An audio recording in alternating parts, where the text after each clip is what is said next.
And it's a type of situation where you'd look at them and say, yeah, hello, is anybody home there? And in fact, as you know, if you paramedics will see this a lot in people who have been in a car accident, where they can often be unable to answer questions clearly, and they wander around aimlessly and so on because they're in mild shock. And of course, we also know that it's very important to get them out of shock quickly, because what they've found is that when the body is in mild shock, the system doesn't work well. In other words, the brain doesn't set up the right processes to shut down internal bleeding and to help in the repair or recovery from the injuries. And so this is why it's extremely important to get people out of shock. And one of the wonderful things we've found is that when we've trained paramedics in this technique, by doing the cortices, you literally, in less than a minute that it takes to do the cortices, you can bring a person completely out of shock. They're just so totally there, you know, and suddenly their whole body is going to then function better. They're going to recover quicker. They're going to, their internal bleeding's got a chance of actually shutting down, and healing can occur. We've actually found this same technique is when the brain is misfiring, you know, the circuits are blowing badly, such as in epileptic seizures. And again, when we do the cortices, it stops the seizure.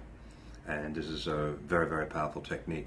And we've also seen it in people who are starting to have a stroke, in the early stages of a stroke, while it's occurring. If you actually do the cortices, you actually can stop the stroke and find a very, very quick recovery. Where normally that person could be left with quite permanent damage, they're often left with no damage. And a step further than that is we find that extreme shock is basically shutting out the world, as it were. And another name for that, it could be coma, or is called coma. Now you can have coma for different reasons. Sometimes coma is from brain damage, right, which is more than shock, it's actual brain damage. But some comas are simply severe shock, and where the patient just hasn't come to, they haven't come lucid, they haven't come conscious again.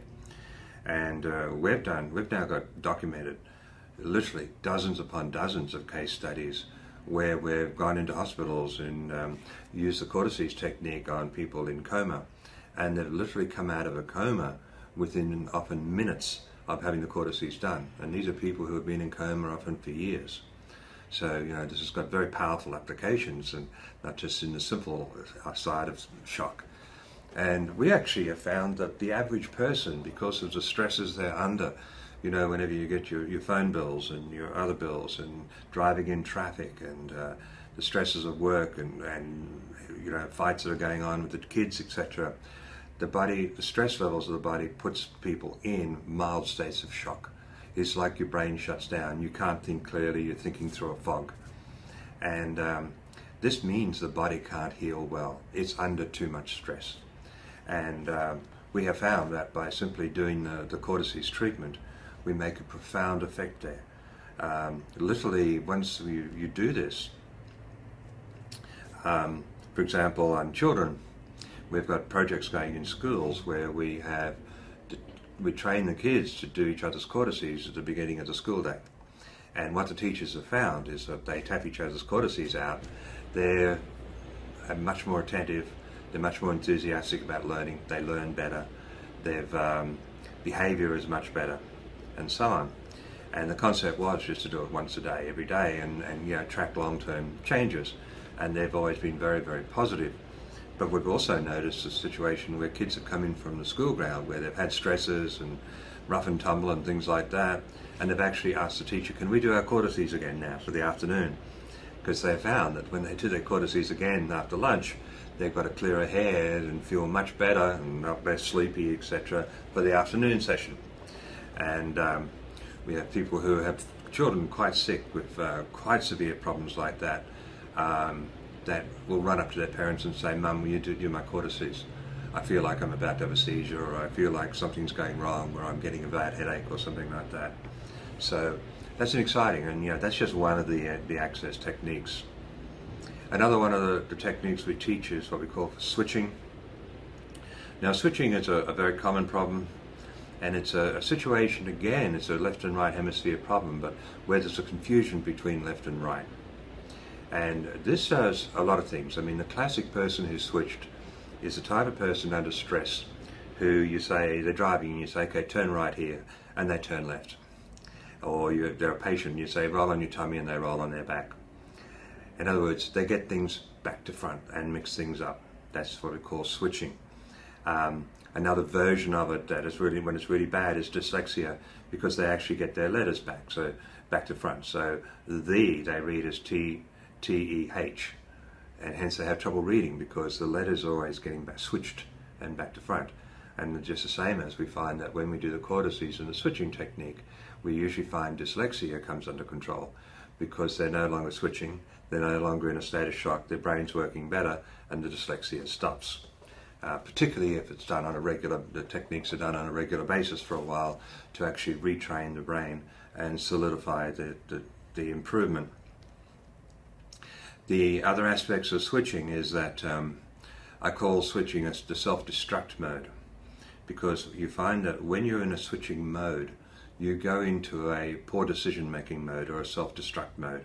It'll be like you're on a diet, you're feeling, you're doing really well, and then you get stressed.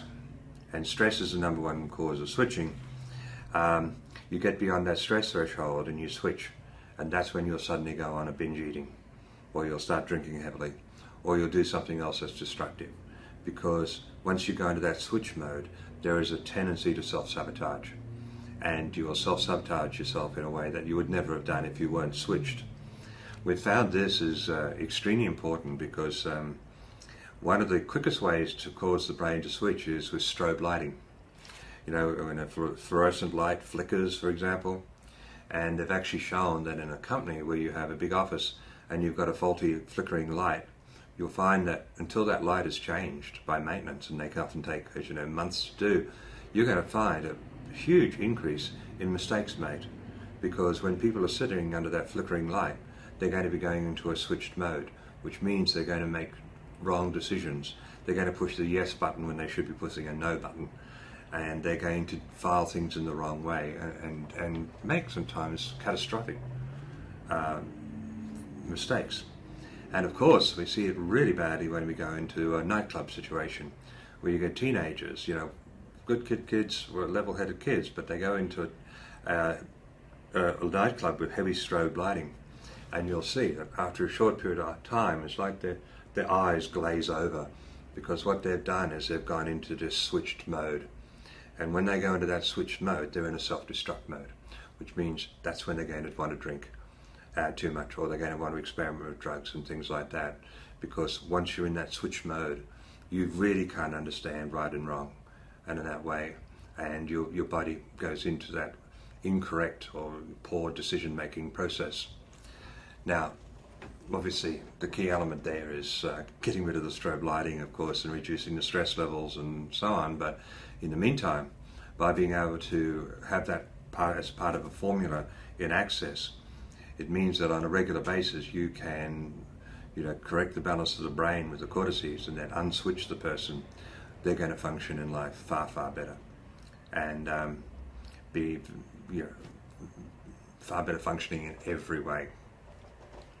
Now, another technique, the third technique that we use in Access, is what we call hydration. Now, we're all aware that our body is like 75% water, our brain about 80% water. So obviously water is very, very important, and it is. It's absolutely critical for neurological functioning and neurological pathways. It's the most important catalyst in the cell for transporting vitamins and electrolytes and everything across the cell membrane, and then within the cell membrane it's involved in energy production. It's all part of the ATP cycle for energy production, and it's a major nutrient and so on. Now, the problem is that what we're finding is the average person is dehydrated. In other words, by that, their water cells are not working properly. You've probably heard the concept of